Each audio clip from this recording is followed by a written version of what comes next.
तो दोस्तों सुबह के बज चुके हैं 4:30 और मैं उठ गई हूँ। तो जय श्री श्याम। तो दोस्तों आज है अमावस्या और आज करना है मैं अपने पितरों को विदा।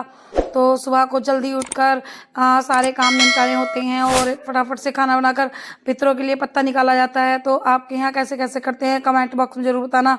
तो मेरी मॉर्निंग हो गई है और मैंने सुबह को आपको बता दिया है कि सुबह को मैं क्या क्या करूँगी।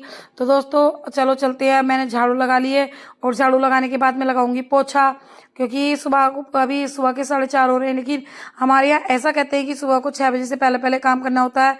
तो मैं झाड़ू पोछे के बाद नहा ली हूँ। नहाने के बाद मैंने यहाँ पर उड़द बनने के लग दी है, पूरी किचन साफ कर दी और खीर के लिए मैंने चावल भिगो दिए हैं और अब मैं करने जा रही हूँ पूजा। तो मेरी पूजा हो गई है यहाँ पे शुरू। तो मैं पूजा कर रही हूँ।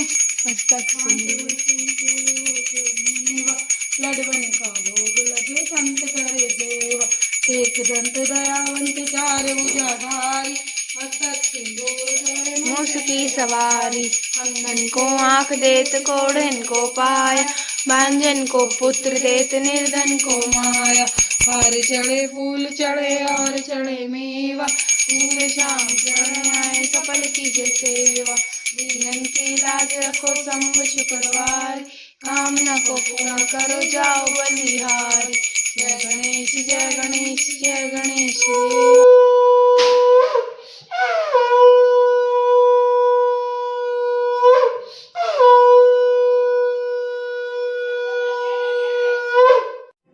तो पूजा होने के बाद मैंने अपने पूरे घर में आरती दिखा दी है और अब मैं यहाँ अपने पार्लर में अपनी दुकान में भी रोज सुबह सुबह पूजा दिखाती हूँ। और अब मैं जा रही हूँ सूर्यदेव को जल देने।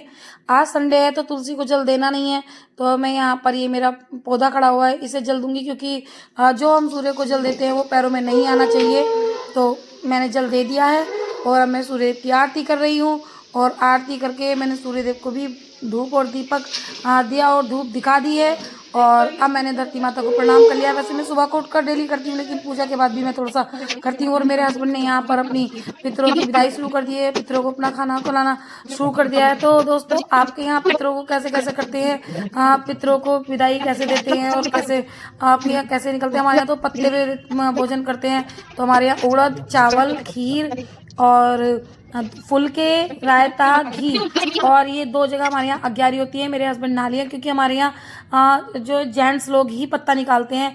और मेरे हस्बैंड अब छत पे गए हैं, जितने भी कौवे हैं तो ये स्पेशली कौवों के लिए होता है। तो मेरे हस्बैंड अब छत पे आ गए इसे रखने के लिए, कि जितने भी कौवे हैं आके खा जाएंगे। ऐसा माना जाता है कि हमारे पितृ जो होते हैं वो कौवे के रूप में आते हैं। तो बस हमने अब जल्दी से फटाफट से ये काम कर दिया है, क्योंकि मेरे तो हमारे यहाँ पर 5 पत्ती खीर के अलग निकलते हैं और बाकी सब चीज़ों के निकलते हैं, चावल रोटी फुल्का दही सबके निकलते हैं। और हमने अपने पितरों की विदाई कर दी है। दोस्तों आपने कैसे कैसे और ये 16 पत्ते निकलते हैं। और आपके यहाँ पर कैसे कैसे विदाई करते हैं और कैसे कैसे पत्ते निकालते हैं? कुछ लोगों के यहाँ पे धोने में या फिर किसी और पत्ते पे निकालते, लेकिन हमारे यहाँ तुरई के पत्तों पर निकाले जाती हैं। तो दोस्तों हमारे पूर्व जो हमारे पितृ हैं, हमने पूर्वज पितृ जो हमारे पितृ हैं, हम उनकी आज विदाई कर दी है। और कल से हमारे नवरात्र शुरू हैं और हमें अब नवरात्र की शॉपिंग करनी है और पूजा घर की सफाई करनी है। हम इन पितरों को विदा करके घर की सफाई करते हैं। सबसे मेन होती है किचन की सफाई करनी, क्योंकि पितरों को विदा करके हम किचन की और सारे घर की सफाई करते हैं। और फिर करेंगे हम पूजा घर की सफाई और फिर जाएंगे हम मार्केट। और मार्केट में हम जो जो शॉपिंग करेंगे वो आपको दिखाएंगे, हम नेक्स्ट व्लॉग में दिखाएंगे। तो आपको हमारा ब्लॉग कैसा लगा? आप देख सकते हैं कि यहाँ पे पापा जल दे रहे हैं पितरों को, जल पिला रहे हैं। तो जल भी पिला दिया है और खाना भी खिला दिया है और इन्हें विदाई देकर अब वो नीचे आ जाएंगे। और ऐसा माना जाता है कि अमावस्या में पितरों को जितनी सुबह सवेरे विदा कर दिया जाए उतना अच्छा रहता है, क्योंकि ये भी हमारा इंतजार करते हैं कि हम रह गए सब चले गए, तो ये भी हमारी तरह ही होते हैं। तो दोस्तों हमारा ब्लॉग आपको कैसा लगा आप लोग कमेंट बॉक्स में जरूर बताना और चैनल को लाइक करना, सब्सक्राइब करें एंड बेल आइकन को प्रेस करना ना भूलें। और वीडियो को ज्यादा से ज्यादा शेयर करें। और आप देख सकते हैं यहाँ पे कितनी ऊंचाई है हम। तो मिलते हैं नेक्स्ट ब्लॉग में, तब तक के लिए बाय बाय।